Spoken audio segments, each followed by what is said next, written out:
Cricketer সাকিবই হোক বা শেখ হাসিনাই হোক, তারা এখানে এলে নিরাপত্তা পাবেন, সর্বোচ্চ নিরাপত্তা পাবেন, তারপরে তারা বিচারের সম্মুখীন হবেন। মানে এই কথাটার তাৎপর্য থেকে আমি জানি না এইসব আলোচনার নির্যাসে কোনো নতুন করে ভাবনা চিন্তা বাংলাদেশের সরকারের মধ্যে দেখা দিয়েছে কিনা। সেটা হচ্ছে যে পুরনো বিচার ব্যবস্থার বদলে নতুন একটি বিচার ব্যবস্থা হতে পারে, যেটাতে শেখ হাসিনা নিরাপদে তিনি বাংলাদেশে সেই বিচারের সম্মুখীন হবেন এবং তার প্রকৃত তিনি যাকে চাইবেন আইনজীবী, তাকে আইনজীবী রেখে তার বিচার হোক। কারণ তিনি ফিরতে চাইছেন মানুষের স্বার্থে, তিনি প্রধানমন্ত্রী হওয়ার জন্য ফিরছেন, রাজনীতি সক্রিয়ভাবে করবেন তার জন্য ফিরছেন।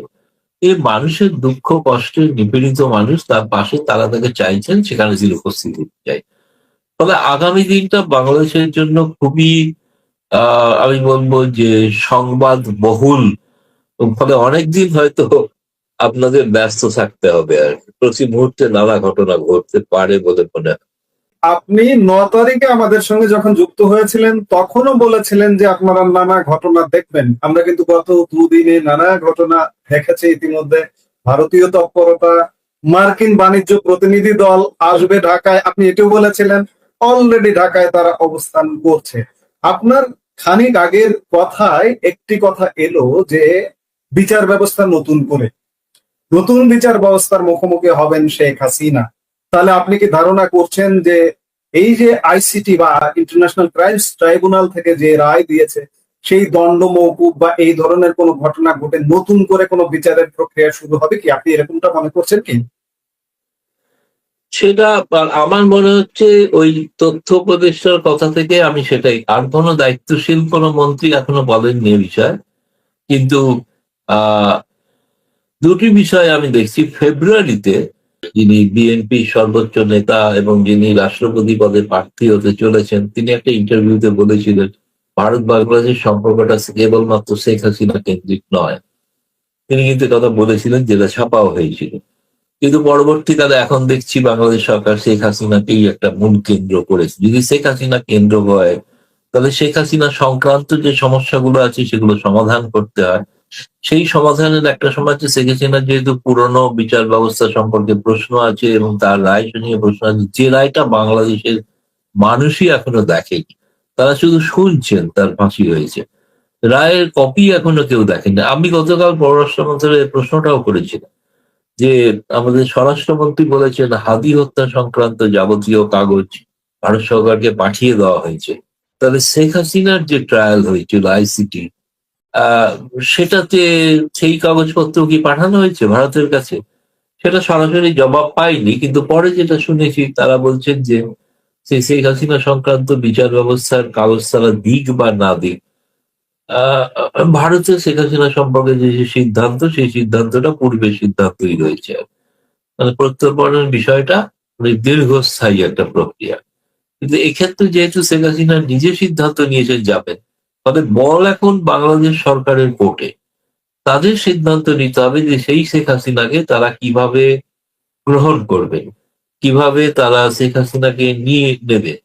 যেহেতু যে তথ্য উপদেষ্টার মতে তিনি সর্বোচ্চ নিরাপত্তা পাবেন, ফলে আমার তো মনে হয় বাংলাদেশ সরকারের একটা অনেক কিছু ভাবনা চিন্তা তৈরি হয়েছে। তারা বুঝতে পারছেন যে গোটা বিশ্বের কাছে তো কারণ আর একটা ব্যাপার খেয়াল রাখবেন, সেটা হচ্ছে যে তারেক রহমানকে ভারতের কথা বাদই দিক, তাকে জাতিসংঘে যেতে হবে, যেটা অলরেডি মানে ঘোষণা হয়েছে তিনি জাতিসংঘে যাবেন। জাতিসংঘে গিয়ে তিনি শেখ হাসিনার আচার আচরণ, সরকারের প্রশাসনের ব্যবস্থা, তিনি নানা কথা বলতেই পারেন। সেটা বলাটা বাঞ্ছনীয় নয় যদিও আন্তর্জাতিক মঞ্চে, সেখানে গিয়ে তিনি শেখ হাসিনার ফাঁসির দাবি তো করতে পারবেন। সেক্ষেত্রে তো তাহলে আন্তর্জাতিক ভাবে তাকে নিন্দিত হতে হবে, তাই না? কারণ জাতিসংঘ তো ফাঁসিতে বিশ্বাস করে না। জি, ভলকার তুর্কের যে রিপোর্টটার ভিত্তিতে যে বিচারটা অনুষ্ঠিত হচ্ছে, এখন যে সাক্ষ্য বা যাদের কাছে মতামত নিয়ে এই রিপোর্টটা তৈরি হয়েছে, তাদের নাম পর্যন্ত দিতে চাইছে না আন্তর্জাতিক অপরাধ ট্রাইব্যুনাল। না, সে তো দিতে চাইছেই না। এমনকি তারা যে মানে শেখ হাসিনা এই রায় সম্পর্কে আন্তর্জাতিক মানবাধিকার কমিশনে তিনি যে নালিশ জানিয়েছেন, তাতে এই ব্যক্তিগুলোই তিনি জানিয়েছেন, যেটা আর্টিকেল 15 অনুসারে তিনি যে আবেদন করেছেন, তাতে এই ন্যায় বিচার নিয়েই তিনি তো প্রশ্ন তুলেছেন। ফলে আমার মনে হয় যে আন্তর্জাতিকভাবে একটা বহু প্রশ্নের মুখোমুখি হতে পারে।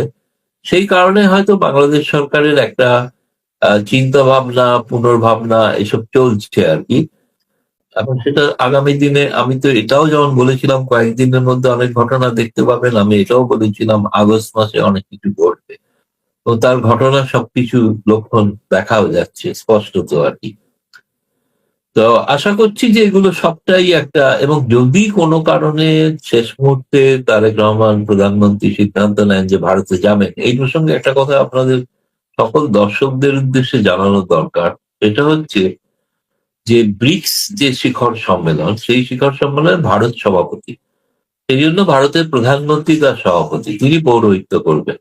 তিনি ব্রিক্সের যে 10 জন রাষ্ট্র, তাতে রাশিয়া, চীন ইত্যাদি তো আছে, ইরান এরা তো আছেনই। তাদের মানে প্রেসিডেন্ট এবং প্রধানমন্ত্রীদের এখানে আসার সম্ভাবনা প্রায় ঠিক হয়ে আছে। যেমন চীনের শি জিনপিং, রাশিয়ার ভ্লাদিমির পুতিন, ইরানের এখনো ঠিক হয়নি কে আসবেন, তবে আসবেন, কেউ বাকিরা আসবেন। এছাড়া 10টি রাষ্ট্র আছে, তারা হচ্ছে পার্টনার কান্ট্রি ব্রিক্স এর সহযোগী অংশীদার। সেই পার্টনার কান্ট্রির মধ্যে বলিভিয়া থেকে শুরু করে মালয়েশিয়া, থাইল্যান্ড এমন কিছু দেশ আছে যারা আবার বিমস্টেকেরও সদস্য। এবং বিমস্টেক যেরকম একটা আঞ্চলিক জোট, সেই জোটের সভাপতি হিসেবে তারেক রহমানকে আমন্ত্রণ করা হয়েছে, তিনি যেহেতু সভাপতি। কিন্তু বিমস্টেক ছাড়াও কিন্তু আমন্ত্রিত হয়েছে যেমন জিসিসি, যেমন আসিয়ান, যেমন হচ্ছে ইউরোপিয়ান ইউনিয়ন। এই যে আন্তর্জাতিক সংগঠন এগুলো রয়েছে, তাদের সভাপতিরাও কিন্তু আমন্ত্রিত। তারা কিন্তু সভাপতি হিসেবে আমন্ত্রিত। ধরুন আজকে ইউরোপিয়ান ইউনিয়নের প্রেসিডেন্ট হচ্ছেন আয়ারল্যান্ডের প্রধান, ফলে আয়ারল্যান্ডকে ইনভাইট করা হয়েছে, তার প্রধানমন্ত্রী যিনি তিনি আসবেন। ফলে ব্রিক্স কেবলমাত্র বিমস্টেককে যে আহ্বান জানানো হয়েছে তা নয়, বিমস্টেক ছাড়াও সমস্ত আঞ্চলিক সংগঠনগুলোকে আমন্ত্রণ জানানো হয়েছে।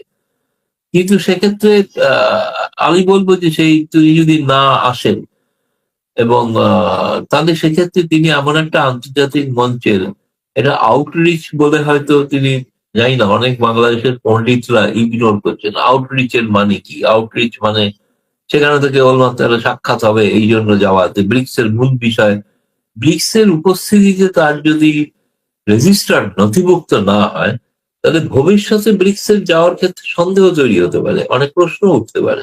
আমার মনে হয় সেটা বাংলাদেশের জন্য ক্ষতিকারক। এটা বাংলাদেশে কে বা কারা বুদ্ধি দিচ্ছেন আমি জানি না। যারা দিচ্ছেন তারা বাংলাদেশের পক্ষে কোনো মত দিচ্ছেন না, কেবল এটাকে ভারত কেন্দ্রিক বা শেখ হাসিনা কেন্দ্রিক দেখাটা সঠিক হচ্ছে না। অন্যান্য আন্তর্জাতিক সংগঠনগুলো যদি এসে উপস্থিত হয়, সেখানে দেখা গেল বিমস্টেকের সভাপতি নেই, এটা বিমস্টেকের পক্ষেও একটা লজ্জাজনক বিষয় হয়ে উঠতে পারে। ফলে যাই হোক, এটা একটা প্রসঙ্গ আমি বলে রাখলাম। তবে আমার মনে হচ্ছে এখনো শেষ মুহূর্তে, আমি এখনো আশা করছি শেষ মুহূর্তে হয়তো যতই বাংলাদেশের বেশ কিছু সংবাদ গণমাধ্যম লিখে থাকুক, আমি এখনো আশা করছি শেষ পর্যন্ত বাংলাদেশ তার বৃহত্তর কূটনৈতিক স্বার্থে হয়তো প্রধানমন্ত্রী আসার হয়তো তিনি একদিনের জন্য আসতে পারেন, এসে বায়োল্যাটারাল করলেন না। বায়োল্যাটারাল মানে প্রধানমন্ত্রী মোদীর সঙ্গে কোনো বায়োল্যাটারাল করলেন না, কিন্তু এই সম্মেলনে আসাটা তার খুব জরুরি। যদিও প্রধানমন্ত্রী মোদীর সঙ্গে সাক্ষাৎ তো হয়েই যাবে, সেটা ডিনারে হোক, নৈশভোজে হোক, আউটরিচ যেখানে হয়, যেখানে লোকে ফ্রিলি, তারা রাষ্ট্রনেতারা ফ্রিলি কথা বলে, যেমন আপনারা G20 দেখেছেন বাইডেনের সঙ্গে শেখ হাসিনা তার পরিবারের সকলের ছবি, সেরকম ছবি হয়তো দেখা যেতে পারে। এখন এই ব্যাপারটা খুব ইন্টারেস্টিং জায়গায় আছে, বিষয়ে কোনো সন্দেহ নেই। এখন বহু কথা, বহু জিনিস দেখা সত্যি এখনো বাকি আছে। সাবেক প্রধানমন্ত্রী শেখ হাসিনার আগমন একটা টাইমলাইন আছে ডিসেম্বর, তার আগেও আসবার কি কোনো নতুন কোনো ঘটনা কি ঘটছে? আপনি কি কোনো কিছু দেখতে পাচ্ছেন? এমন আলাপ তো হচ্ছে। শেখ হাসিনা যেটা বলেছেন ভেবেচিন্তেই বলেছেন, সেটা বলেছেন বিজয়ের মাসে যাব। এখন বিজয়ের মাসে তিনি যখন যাবেন, তার আগে তো একটা প্রস্তুতিরও ব্যাপার আছে। সেই প্রস্তুতিটা এখন যে আলাপ আলোচনাগুলো চলছে, ধরুন দীনেশ ত্রিবেদীর সঙ্গে প্রধানমন্ত্রীর বৈঠক, তারপরে ফিরে আসার পর ভারতের প্রধানমন্ত্রীর সঙ্গে বৈঠক, তারপর সার্জেই গৌড়ের বৈঠক, এই সমস্তগুলোর মধ্যে একটা বিষয় আছে শেখ হাসিনার প্রত্যাবর্তন, নিরাপদ প্রত্যাবর্তন। মানে প্রত্যর্পণ নয় কিন্তু, মানে যেটা শুরু করেও মানে খলিলুর রহমান বলে ফেলেছিলেন শেখ হাসিনার প্রত্যাবর্তন, পরে কারেক্ট করে নিয়ে বলেছিলেন প্রত্যর্পণ। তো সেই প্রত্যাবর্তনটাই হওয়ার কিন্তু একটা প্রস্তুতির জন্য সকল, এবং বিশেষ করে ভারতের গোয়েন্দা, তাদেরও একটা সফর এই সময়। তারাও নিশ্চয়ই তারা দেখতে চাইছেন বা জানতে চাইছেন যদি শেখ হাসিনা যান তাহলে কোন সেফ হাউসে সেখানে থাকবে, সেটা যেখানেই হোক, ক্যান্টনমেন্ট হোক বা যেই হোক, কারাগারি হোক, যাই হোক, সেখানে যেটা সেই জায়গার সম্ভাব্য জায়গা, এই বিষয়ে আলাপ আলোচনা আছে, নেই যে তা নয়। এগুলো সবই জল্পনা স্তরে আছে, এগুলো আমি নির্দিষ্ট করে বলছি না।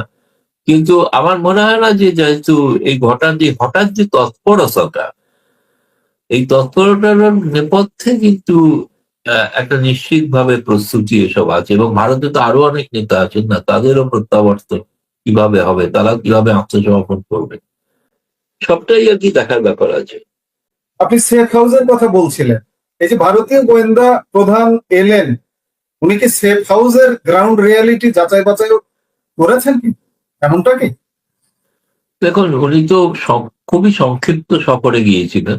একদিনের মধ্যে তিনি কোথায় কোথায় ভিজিট করেছেন সেটা সবটা আমি জানি না, কিন্তু তিনি ডিজিএফআই প্রধানের সঙ্গে বৈঠক করেছেন আর প্রধানমন্ত্রী প্রতিরক্ষা উপদেষ্টার সঙ্গে বৈঠক করেছেন, এটুকু তো জানা গেছে। তার সঙ্গে যে বাকি সবাই যে ছিলেন একই বৈঠকে তা নয়, বাকিরাও সে একই কাজ করতে পারে। প্রত্যেকেই রিসার্চ অ্যান্ড অ্যানালিটিক্যাল উইং এর 4 জনের যে সদস্যের মধ্যে বাকি 3 জন, তাদের মধ্যে এরা সকলেই কিন্তু প্রধানমন্ত্রীর যে নিরাপত্তা দেখা হয়, এসপিজি, স্পেশাল প্রোটেকশন গ্রুপ, সেই স্পেশাল প্রোটেকশন গ্রুপটাও কিন্তু এরা দেখেন। ফলে এই প্রধানমন্ত্রীর সফর, প্রধানমন্ত্রীর তার ভারতে সফর, তারেক রহমানের সফর, এবং পরবর্তীকালে সাবেক প্রধানমন্ত্রীর আকারে প্রত্যাবর্তন, এই সমস্ত বিষয়গুলো আলোচনার টেবিলে আছে, আলোচনার টেবিলে হয়ে থাকে। শেখ হাসিনা প্রত্যাবর্তনকে ঘিরে যে দুদেশের নানা সমীকরণ চলছে, দুদেশ বলবো না, এখানে মার্কিন যুক্তরাষ্ট্র, ত্রিদেশীয়, বাংলাদেশ, ভারত এবং যুক্তরাষ্ট্র, এই যে প্রত্যাবর্তনের পথে প্রধান বাধা জামাতে ইসলামী কিংবা এনসিপি, তাদের একটা কেমন যেন নীরবতা লক্ষ্য করা যাচ্ছে গত 7-10 দিন ধরে। আপনারা নিশ্চয়ই এটি খেয়াল করছেন। এটি কি কোনো তাদের পক্ষ থেকে কোনো ঝড়ের পূর্বাভাস, নাকি তারা বুঝতে পারছেন যে পরিস্থিতি ঘোলাটে, পরিস্থিতি খারাপ, শেখ হাসিনা আসছে নে, এরকম কিছু কি? দেখুন, একটা জিনিস স্পষ্ট, এটা রাজনৈতিক দিক থেকে, যে জামায়াত ইসলামী বা চরমপন্থা যারা বাংলাদেশে আছেন, যাদের প্রভাব যথেষ্ট, তাদের একমাত্র নিয়ন্ত্রণ করার জন্য, বা আপনি যদি বলেন যে প্রশমিত করার জন্য, সব থেকে উল্লেখজনক শক্তি হচ্ছে আওয়ামী লীগ। ফলে যেটা বিএনপি সরকারের নিরাপত্তাও নিশ্চিত করবে আওয়ামী লীগের মাঠে ময়দানের উপস্থিতি।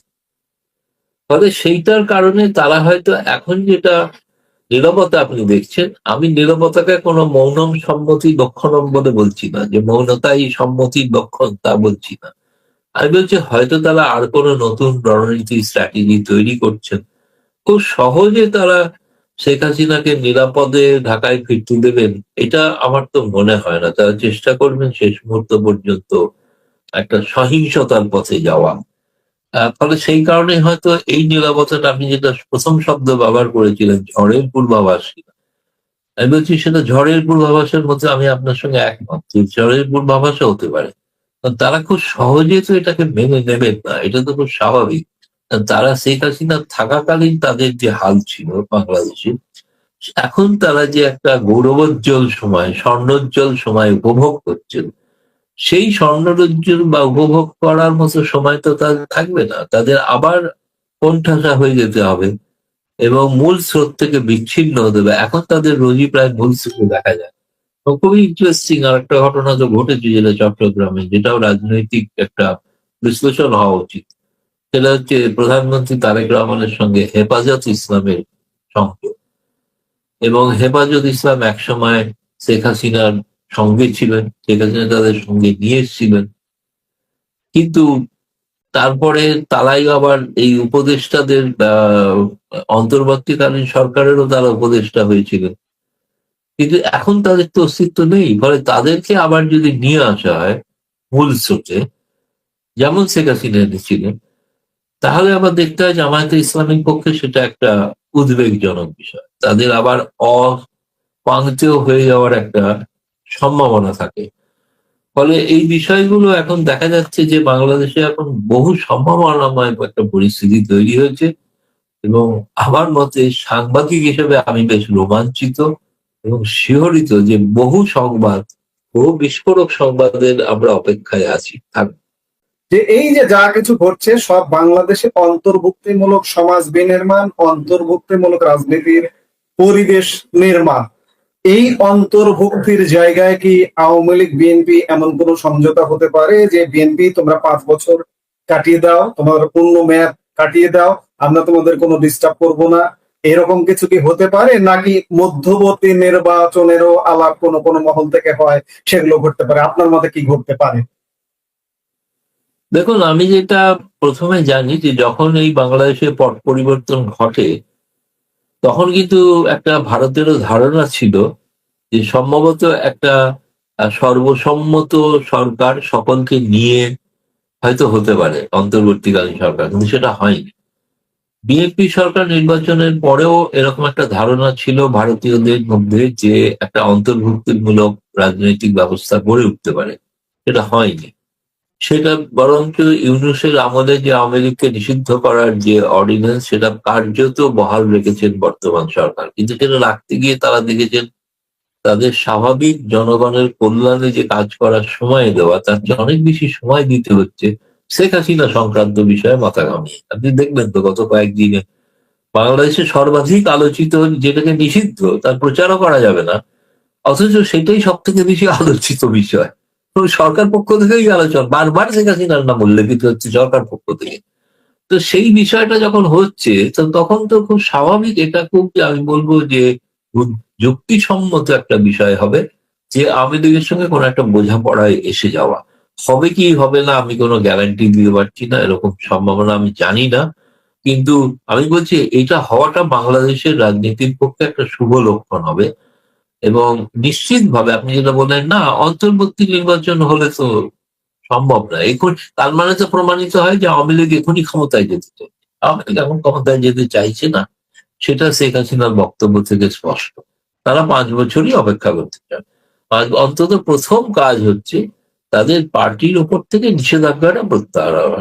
আর যার যার বিরুদ্ধে অভিযোগ আছে সেগুলো ন্যায্য বিচার হোক, ন্যায্য বিচার হোক। তারা তো এও বলেছেন যে আদালত যা রায় দেবে সেটা সকলকে মেনে নিতে হবে। সেটা দেখা যাক, আদালত যে ন্যায় বিচারের পথে যদি বিচার হয়, তাহলে সেই আদালতের রায় সকলেই মাথা পেতে নেবে, তাই না?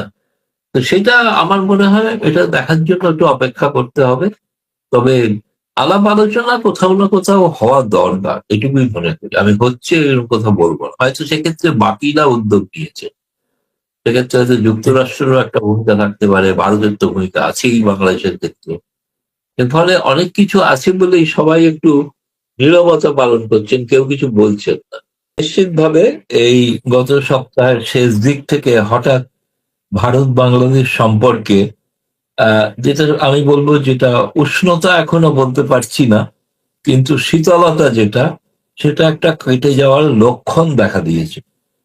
প্রথমে যে একটা নেতিবাচক পরিমণ্ডল গড়ে উঠেছিল, সেটার কিছুটা হলেও আশার আলো দেখা যাচ্ছে যে দুই দেশের মধ্যে সম্পর্কের সম্ভাবনা, দ্বিপাক্ষিক সম্পর্কে নতুন করে যাত্রা শুরুর একটা সম্ভাবনা আমি দেখতে পাচ্ছি। দেখুন, ভারতের হাই কমিশনার দীনেশ ত্রিবেদী, তিনি নিজে একজন রাজনৈতিক ব্যক্তি, এবং তিনি বলে মাঠের অবস্থানটা, তিনি তৃণমূল স্তরের অবস্থানটা ভালো জানেন, ভালো বোঝেন, বুঝতে পারেন। দীর্ঘকালের পোড় খাওয়া রাজনীতিবিদ, মন্ত্রিত্ব সামলেছেন, সাধারণ মানুষের মধ্যে তিনি নির্বাচন করেছেন, জয়লাভও করেছেন। ফলে মানুষের নারীর স্পন্দন তিনি অনুভব করতে পারেন, এবং যেটা তিনি বাংলাদেশে 2 মাস থাকার পর সেটা কিছুটা হলেও অনুভব করেছেন, এবং আরো হয়তো করবেন। তিনি সর্বশেষ যে প্রধানমন্ত্রী তারেক রহমানের সঙ্গে তার যে সাক্ষাৎকারটা এমন একটা সময় হয় যখন 5ই আগস্টের অনেকগুলো ঘটনা দুই দেশে ঘটে গিয়েছে, 5ই আগস্টে যেরকম বাংলাদেশ তাদের সেই জুলাই অগস্টের অভ্যুত্থানের তারা বর্ষপূর্তি পালন করছেন, একই সময় দেশ থেকে বিদায়ের যন্ত্রণা নিয়ে সাবেক প্রধানমন্ত্রী শেখ হাসিনা দিল্লিতে তিনি সাংবাদিকদের মুখোমুখি হচ্ছেন। এটাতে অনেক জটিলতা তৈরি হয়েছে, বিষয়ে কোনো সন্দেহ নেই। কিন্তু গোটা বিষয়টাকে অযথা বাংলাদেশ সরকার এটা শেখ হাসিনা কেন্দ্রিক একটা দ্বিপাক্ষিক সম্পর্ক করে দিতে চাইছেন, যেটা হওয়া বাঞ্ছনীয় নয়। তো তারেক রহমান সঙ্গে তিনি যে বৈঠক করেছেন, সেই বৈঠক পরে দিনেশ ত্রিবেদী একান্তে করেছেন। মিনিট 20 একান্তে আলাপ আলোচনা হয়েছে। হ্যাঁ, অবশ্যই তাতে পররাষ্ট্রমন্ত্রী ডক্টর খলিলুর রহমান এবং উপদেষ্টা হুমায়ুন কবির ছিলেন, কিন্তু ভারতের হাই কমিশনের অন্য কোনো প্রতিনিধি ছিলেন না। সেই একান্ত আলাপচারিতার পর আমরা শুনেছি বাংলাদেশের পররাষ্ট্রমন্ত্রী সাংবাদিকদের কাছে কিছু মন্তব্য করেছেন। তার অন্যতম একটি গুরুত্বপূর্ণ মন্তব্য ছিল যে দুই দেশের সম্পর্ক উন্নতির জন্য অনুকূল পরিবেশ তৈরি করা দরকার। এই অনুকূল পরিবেশ সম্পর্কে গতকাল ভারতের পররাষ্ট্র মন্ত্রণালয়ের যে দ্বি-সাপ্তাহিক ব্রিফিং ছিল, সেখানে আমি ওই প্রশ্নটা করেছিলাম যে অনুকূল পরিবেশ তৈরি করা, সেটা বলতে আপনারা কি বোঝেন। তো সেটা সরাসরি উত্তর না দিয়ে তিনি যেটা বলেছেন যে সেটা হচ্ছে যে আমরা চাই বাংলাদেশের সঙ্গে, এবং দীনেশ ত্রিবেদী যে আলোচনা করেছেন সেই আলোচনাটা অনেক সদর্থক, ইতিবাচক হয়েছে এটুকু আমরা জানি। এমনকি দীনেশ ত্রিবেদীও নিজেও মন্তব্য করেছেন যে অত্যন্ত সবকিছু ভালো দিকেই চলেছে। ফলে ভালো দিক বলতে একটা হতে পারে যে বাংলাদেশে বর্তমান ঠিক একই সময় ভারতের সর্বোচ্চ গোয়েন্দা সংস্থা রিসার্চ অ্যান্ড অ্যানালিটিক্যাল উইং, যেটাকে বলা, তার প্রধান পরাগ জৈন তিনিও বাংলাদেশ সফর করেছেন, প্রধানমন্ত্রীর প্রতিরক্ষা উপদেষ্টার সঙ্গে বৈঠক করেছেন। একই সঙ্গে এত ঘটনাবলী ঘটেছে, তার থেকে গোটার ব্যাপারটা খুব নেতিবাচক ঘটছে এরকম ভাবাটার কোনো কারণ নেই। এখন কি কি সম্ভাবনা আছে? দীনেশ ত্রিবেদী ফিরে এসে প্রধানমন্ত্রী নরেন্দ্র মোদীর সঙ্গে সাক্ষাৎ করেছেন, যে সাক্ষাৎকারের ছবি গোটা বাংলাদেশে সবাই পেয়েছেন, তারা দেখেছেন যে প্রধানমন্ত্রী নরেন্দ্র মোদীর সঙ্গে তারও যেভাবে তারেক রহমানের সঙ্গে উষ্ণ বৈঠক করমর্দন হয়েছে, একইভাবে তিনি প্রধানমন্ত্রী নরেন্দ্র মোদীকেও সমস্ত ব্রিফ করেছেন। এখানে দুটি তিনটি বিষয় আছে, দুটি তিনটি বিষয় যেটা বলে রাখা ভালো সেটা হচ্ছে যে এক, প্রধানমন্ত্রী তারেক রহমানের সম্ভাব্য ভারত সফর, সেটা আদৌ হচ্ছে কি হচ্ছে না। শেখ হাসিনা প্রত্যাবর্তন, সেটাও একটা বিষয়। এর মধ্যে আরো একটা একই সঙ্গে একই অদ্ভুত ঘটনাও ঘটেছে, কাকতালীয় ভাবে হলো। ভারতে নিযুক্ত আমেরিকার রাষ্ট্রদূত সার্জেই বর, তিনি ভারতের পররাষ্ট্র সচিব বিক্রম মিশ্রির সঙ্গে সাক্ষাৎ করেছেন এবং জাতীয় নিরাপত্তা উপদেষ্টা অজিত ডোভালের সঙ্গেও সাক্ষাৎ করেছেন। এবং এই সমস্ত কিছু ঘটনাবলীর মধ্যে যেটা পররাষ্ট্র মন্ত্রণালয় যেটা জানিয়েছে যে ভারত আমেরিকার সম্পর্কে এবং ভূ রাজনৈতিক নানা বিষয়ে আলাপ আলোচনা হয়েছে। এই সমস্ত ঘটনাগুলির, সমস্ত বৈঠক, সবকিছুর মধ্যে বাংলাদেশ একটা বিষয় আছে। বাংলাদেশ এমন কোন সঠিক সংবাদের মাধ্যম থেকে বেরিয়ে এসছে এরকম হয়তো বলতে পারবো না, কিন্তু ঘটনা হচ্ছে এগুলো সবগুলো বিষয়ে কিন্তু আলোচনার টেবিলে ছিল। প্রধানমন্ত্রী তারেক রহমানের সম্ভাব্য সফর, শেখ হাসিনার প্রত্যাবর্তন, ভারত আমেরিকা কিভাবে দেখছে, এবং গোয়েন্দা দপ্তরের সফর, সমস্তটাই বাংলাদেশ কেন্দ্রিক, এবং বাংলাদেশে যে একটা সম্ভাব্য ইনক্লুসিভ পলিটিক্স হওয়ার সম্ভাবনা আছে বলে দেখা যাচ্ছে,